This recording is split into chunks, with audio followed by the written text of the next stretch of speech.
Welcome to the channel. My name's Shane. I hope you're having a good day. In today's video, I'm going to share with you my thoughts on the Sony FX2. And this comes from perspective owning a Sony FX30 and FX3, along with other Sony cameras, including the a7 IV briefly. We'll talk about that later.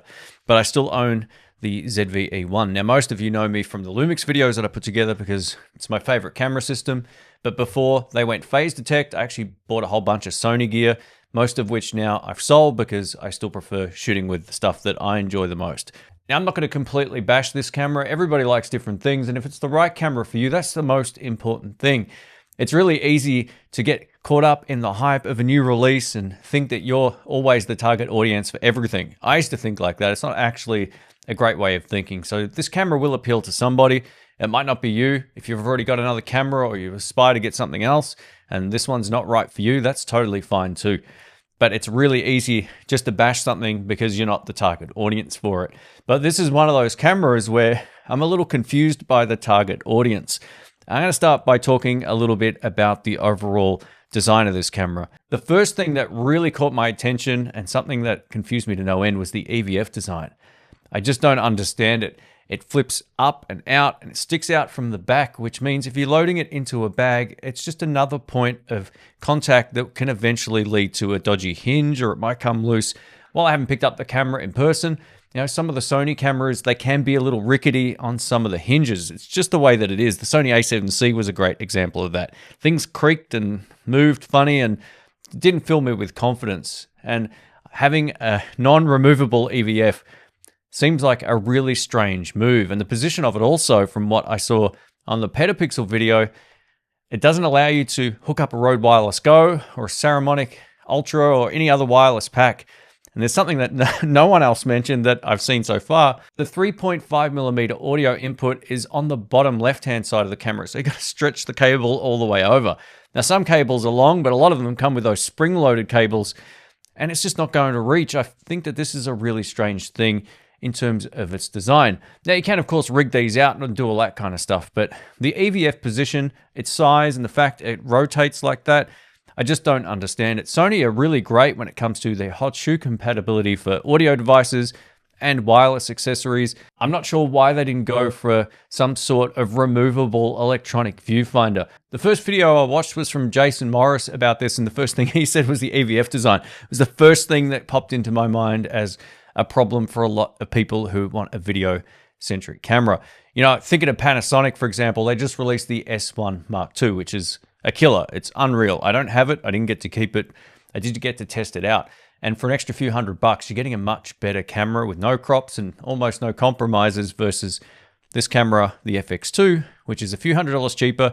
Won't give you the same IBIS. It has plenty of crops, worse rolling shutter, if that's a problem for you or not. And yeah, it just doesn't feel like a camera that should be released at that particular price point. In Australia, the Sony FX2 comes in at $5,300. $5,300. I can't believe the price of this camera. And it would be an absolute no-brainer to maybe give this one a miss if you're looking for something without any compromises. Now, if it was uncropped 60p and can shoot 4K at 120 frames per second with a minor crop or something like that, it might be a really great choice. But the fact is, doesn't have those capabilities. You're still getting crops. And in 2025, this just sort of feels like a bit of a cash grab for old tech. And now this isn't uncommon from camera companies. They all kind of do this to some extent. They might recycle parts from other cameras, or they've got a bunch of sensors or LCD screens laying around. They all get used on the cameras. But if you're a video shooter in particular, having a flippy screen like this is great, especially if you're a solo content creator. But if you're mostly behind the camera and you're always looking off to the left, it's nowhere near as comfortable as the screens that can flip back on themselves and then out. I much prefer this. The GH7 has this. The new cameras from Lumix have it, and some Sony cameras have it as well. I don't think the price point justifies the same old sort of shooting experience. You know, having an EVF but with the top joystick here as well just seems a little bit unintuitive. Maybe they should have put a second one on the back for hybrid shooters who like to have a joystick on the back or top. I don't know, I'm just spitballing here, but there's ideas here which would make the camera feel a little bit more unique from a handling perspective, to say the least. But I think the biggest problem a lot of folks are going to have with this camera, not only is the price, but the old sensor, the crops, and the price. I said that one twice because it really is important. You could go online right now and pick up something like the Nikon Z6 Mark III, the Lumix S1 Mark IIe, the GH7, or even something like the FX30 for far less money than you'll be spending on this new camera. And I just don't see where this camera will really fit into the lineup. I read a lot of comments throughout the videos that I watched, and some people were really pumped about this camera.